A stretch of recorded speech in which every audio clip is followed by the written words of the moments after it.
अभ्रमं बंगरहितम् अजलं विमलं सदा आनन्दतीर्थमतुलं भजे तापत्रयापहं मूकोऽपि प्रसादेन मुकुन्दशयनायते राजराजायते युक्तो राघवेन्द्रं तमाश्रये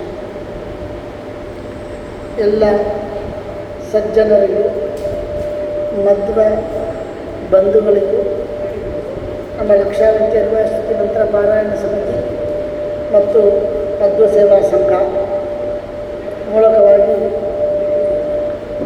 ಯುಗಾದಿ ಶುಭಾಶಯಗಳು ಯುಗಾದಿ ಶುಭಾಶಯಗಳು ನಿಮ್ಮೆಲ್ಲರಿಗೂ ಕೂಡ ಈ ಪರಾಭವ ವರ್ಷ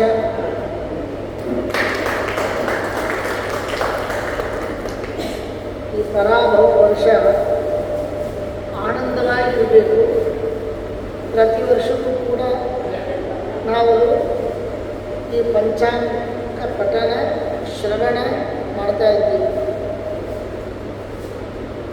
ಏನು ಇದರ ಫಲ ಅಂತ ಕೇಳಿದರೆ, ಆಗಿನ ಕಾಲದಲ್ಲಿ ಈ ವರ್ಷದ ಬಗ್ಗೆ ಒಂದು ಪ್ಲ್ಯಾನ್ ಮಾಡಬೇಕು ಅಂತ ಹೇಳಿದರೆ, ನಾವೆಲ್ಲ ಮನೆಯಲ್ಲಿ ಮಾಡ್ತಾವಿಲ್ಲವ, ಈ ವರ್ಷ ಅಕೌಂಟ್ ಯಾಕಂತಾರೆ ಏಪ್ರಿಲ್ ತಿಂಗಳು ಬಂತು ಅಂದರೆ ಕಂಪನಿಯಾಗಿದ್ದರೆ ಈ ವರ್ಷದೊಳಗೆ ಏನೆಲ್ಲ ವೆಚ್ಚ ಮಾಡಬೇಕು, ಹೇಗೆಲ್ಲ ವೆಚ್ಚ ಮಾಡಬೇಕು, ಹೇಗೆಲ್ಲ ಅಭಿವೃದ್ಧಿ ಆಗಬೇಕು, ಇದೆಲ್ಲ ನಮ್ಮ ಬುದ್ಧಿಗೆ ಶಕ್ತಿಯ ಒಂದು ಕೆಲಸವನ್ನು ಮಾಡ್ತಾ ಇದ್ದೀವಿ ಇಲ್ಲವಾ. ಭಗವಂತ ಈ ಲೋಕನ ನಡೆಸೋಕ್ಕೋಸ್ಕರವಾಗಿ ಅವನೊಂದು ಬಡ್ಜೆಟ್ ಹಾಕ್ತಾವ. ಆ ಬಡ್ಜೆಟ್ ಇಯರ್ನ ಈ ಪಂಚಾಂಗ ಪಠಣ. ಈ ಪಂಚಾಂಗ ಪಠಣವಾಗಿ ನಾವು ತಿಳ್ಕೊಂಡೋಗ್ತಾ ವಿಷಯಗಳು ಹೇಳಿದ್ರೆ, ನಮ್ಮ ಜೀವನದಲ್ಲಿ ಈ ಪಂಚ ಪ್ರಕೃತಿಗಳು, 5 ಎಲಿಮೆಂಟ್ಸ್ ಸುಲಭವಾಗಲಿದೆ. ಇದು ಎಲ್ಲ ನಮಗೆ ಅನುಕೂಲವಾಗಿದ್ದಾಗ ನಮ್ಮ ಬಡ್ಜೆಟ್ ಸರಿಪಡ್ಬೋದು.